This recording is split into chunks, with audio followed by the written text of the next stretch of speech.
Shark tank દુનિયાના 40,000 દેશોમાં લોકોના સપના તોડવાવાળો પ્રોગ્રામ સસ્તા શાર્ક ટેન્ક હવે આવી ચૂક્યું છે આપણા ભારત દેશમાં, જેણે નવા બિઝનેસમેન અને દિગ્ગજ બિઝનેસમેન બંનેને રસ્તા પર લાવી દીધા છે. આ શોનું ફોર્મેટ એકદમ સિમ્પલ છે. તમારે આવવાનું છે અને તમારા ધંધાનો નવો આઈડિયા સંભળાવવાનો છે, જેના બદલે અમારા જજીસ તમને રૂપિયા આપશે અને તમારી પાર્ટનરશિપ લેશે, જેને અમીરોની ભાષામાં ઇક્વિટી કહેવાય છે. 140 કરોડ ભારતીયોમાંથી પૂરા 10 લોકોએ એપ્લાય કરી, જેમાંથી સિલેક્ટ થયા પૂરા 15 લોકો. પણ અમે તમને બતાવશું ફક્ત અને ફક્ત 3. તો ચાલો અમારા શાર્ક્સ એટલે કે જજીસથી મળીએ અને શરૂઆત કરીએ સસ્તા શાર્ક ટેન્ક પ્રોગ્રામની. સૌથી પહેલા આવી રહ્યા છે ભગુભાઈ ભંગારવાળા. તેમણે લોકોના ઘરેથી મફતના ભાવે ભંગાર ખરીદી પોતાની મોટી ફેક્ટરી ઊભી કરી દીધી છે અને આવી પહોંચ્યા છે આપની સમક્ષ જજ સ્વરૂપે ભગુભાઈ ભંગારવાળા. ત્યારબાદ બોલાવીએ અમારા બીજા જજીસને. તે છે બબીતા પાપડ. પાપડની ચટણીથી તેમણે શરૂઆત કરી હતી અને આજે તેમની પાપડ કંપની છે. જે લોકો પણ તેમની કંપનીમાં ઇન્વેસ્ટ કરે છે તેમનું તે પાપડ બનાવી દે છે. હવે ત્રીજા અને આખરી જજીસને બોલાવીએ અને તે છે જુગાડુ જમનાદાસ. તેમના નામ પ્રમાણે જ તેઓ જુગાડુ છે અને આજે પહેરેલા કપડાં પણ જુગાડ કરીને લાવ્યા છે. તેઓ જુગાડ કરીને શાર્ક્સની ખુરશી સુધી માંડ પહોંચ્યા છે. તો હવે પ્રોગ્રામની શરૂઆત કરીએ અને બોલાવીએ આપણા સસ્તા શાર્ક ટેન્કની સસ્તી કંપનીઓને. ચાલો નિહાળીએ કોણ છે પહેલી કંપની અને કયા નવા વિચાર સાથે અહીંયા આવી છે.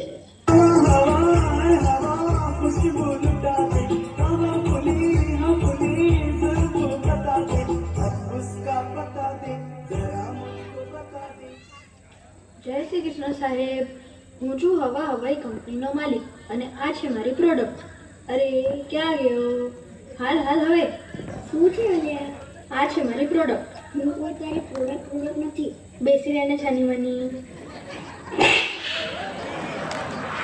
અરે આ શું કરે છે તું? આ જ છે મારી પ્રોડક્ટ હવાઈ હટેલી. અરે આનું કામ શું છે? આ પ્રોડક્ટ બધી જગ્યા ફૂંક મારવા માટે વપરાય છે. લે એમાં શું, ફૂંક તો હું પણ મારી દઉં. ટ્રાય તો કરી જુઓ. આ લે. અરે અહીંયા શું થઈ રહ્યું છે? આને તો ફક્ત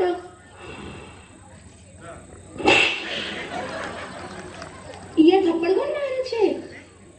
આ જ અમારા પ્રોડક્ટની ખાસિયત છે. અમારા પ્રોડક્ટને અમે પેટન્ટ કરાવી છે, તો અમારા સિવાય બીજું કોઈ પણ ફૂંક નહીં મારી શકે. અરે સાંભળ, તું પ્રોડક્ટના નામે જીવતો જાગતો માણસ લઈને કરે છે. ઓ ભાઈ, ફૂંક મારવા માટે તો આ પ્રોડક્ટમાં હવા તો હોવી જોઈએ ને. અરે આ ફૂંક મારતો. બસ હવે આનાથી વધારે મારાથી ફૂંક નહીં મારાય. જુઓ સાહેબ, અમારી પ્રોડક્ટ મલ્ટીપર્પઝ છે. આ પ્રોડક્ટને તમે બર્થડે પાર્ટીમાં, ટાયરમાં હવા ભરવા માટે, ચાય કોફી ઠંડી કરવા માટે વાપરી શકો છો. તારી પ્રોડક્ટ અને તારામાં હવા જ નથી, માટે હું આઉટ છું. મને ઇન્ટરેસ્ટ ખરો, પણ તારા પેટર્નના ચક્કરમાં મને થપ્પડ પડી ગઈ, માટે હું પણ આઉટ છું. તારી પ્રોડક્ટ સાવ બકવાસ છે, પણ મને તારું પેટર્ન ગમ્યું. બોલ કેટલા પૈસા લઈશ? બસ ને સાહેબ, જેટલા આપવા હોય એટલા આપી દો સાહેબ. મારે તો બસ આનાથી છુટકારો જોઈએ છે. તો 2000 ડીલ ફાઇનલ કરી દેશું. હા ડન સાહેબ. Thank you. હા, પણ એમાં 50% ભાગ તો મારો. શું મારા વચ્ચે ટુકડા કરશો? એવું ના કરશો સાહેબ, એ તો હું તમને ફૂંક મારી દઈશ. ફૂંક. આ તો મને બહુ મારતો. બેસ ને છની મની.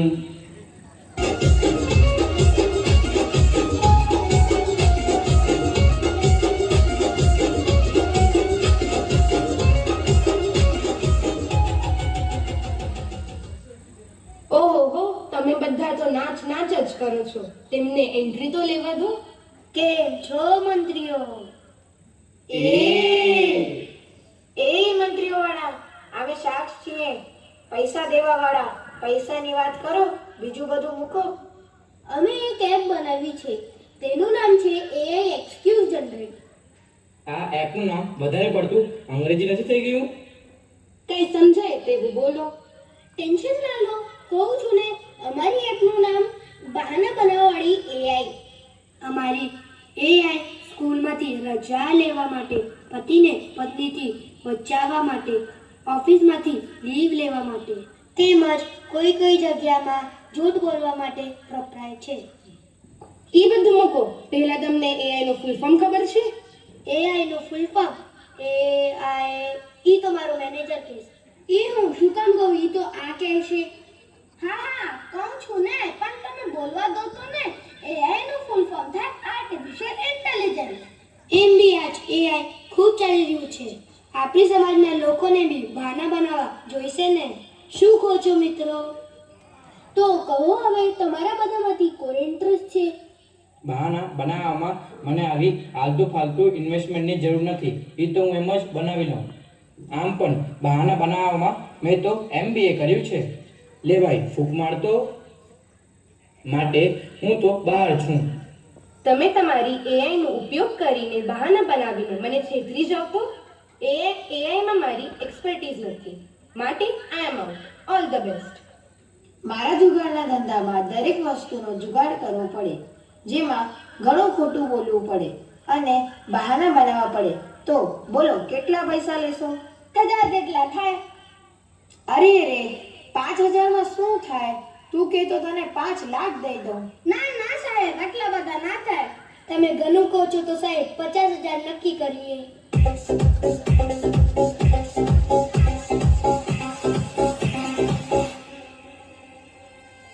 સાહેબ, પૈસા તો સમય પર મળી જશે ને, યા એના માટે પણ બહાના બનાવશો? એની ચિંતા નહીં કરવાની, આ તો જુગાડુ જમના દાસની જુબાન છે.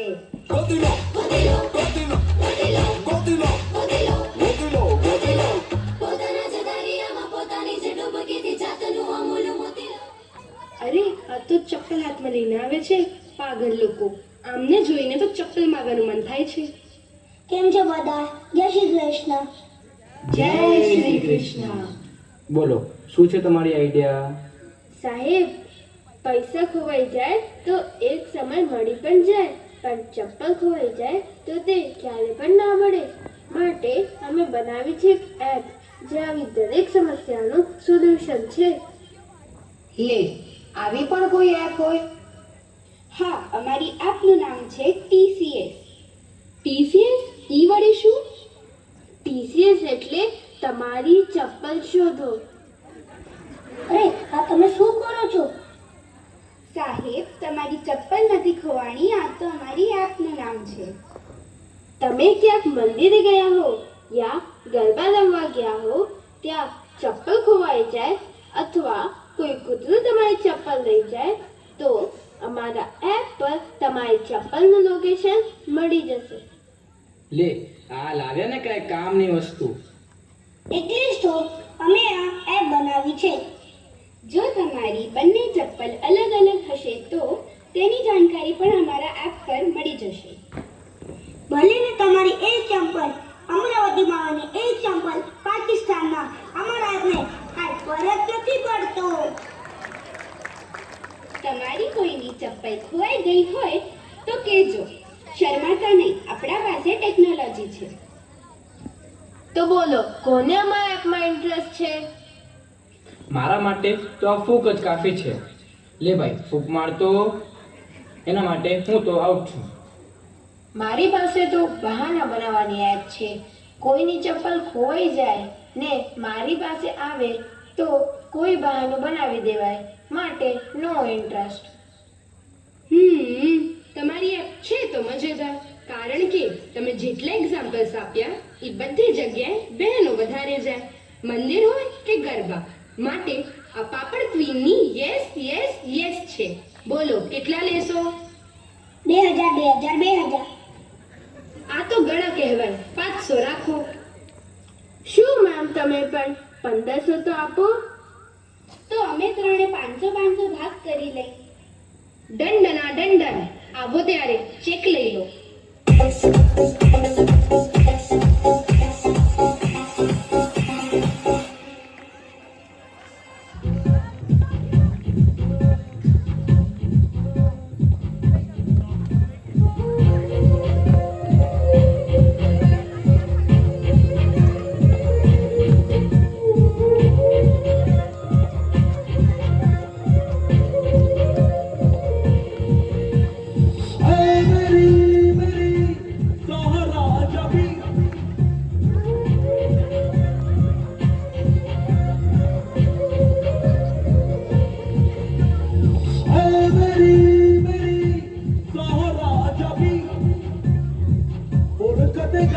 बेटा जा इश्क दा जा दिखा जा